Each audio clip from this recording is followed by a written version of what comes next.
Istana angkat bicara atas kritik dan penolakan yang disuarakan PKS mengenai pemindahan ibu kota dari Jakarta ke ibu kota Nusantara di Kalimantan Timur.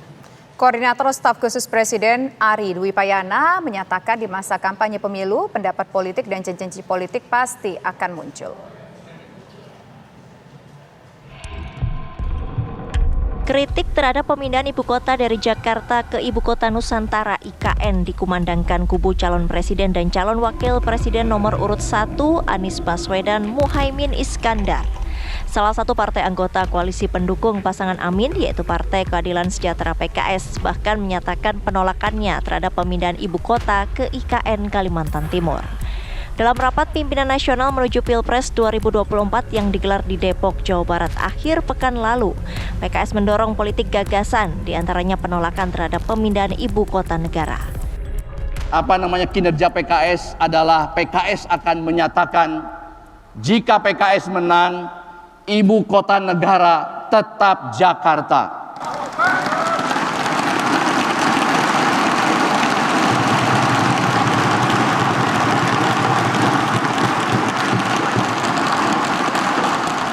Ini walaupun secara wording agak panjang, tetapi substansinya straightforward. Orang tidak perlu menafsirkan apapun. Dengan kalimat ini artinya ibu kota negara tidak pindah ke Nusantara, tetap di Jakarta. Calon Presiden nomor urut 3 Ganjar Pranowo pun merespon penolakan pemindahan ibu kota tersebut. Ganjar menyatakan setiap undang-undang yang telah diketok harus dijalankan. Karenanya seluruh pejabat harus melaksanakan dan mematuhi perundang-undangan. Ya, wajib seluruh pejabat untuk melaksanakan. Jadi setuju aja Pak tentang IKN tetap di Kalimantan Pak? Seluruh undang-undang yang sudah diketok harus dilaksanakan siapapun buat yang memimpin. Bapak berarti akan melanjutkan ya? Setiap undang-undang yang sudah diketok harus dilaksanakan.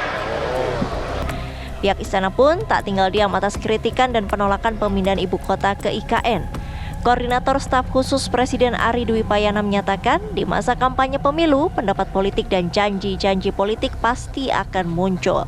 Namun pemindahan ibu kota sudah tertuang dalam undang-undang dan telah menjadi kesepakatan politik. Demokrasi ya, negara demokrasi, dan kita tahu saat ini masa kampanye pemilu, jadi pendapat politik, janji politik itu pasti akan muncul ya dalam masa kampanye pemilu. Tetapi yang kita harus ingat bahwa sudah ada kesepakatan politik yang terkait dengan undang-undang IKN.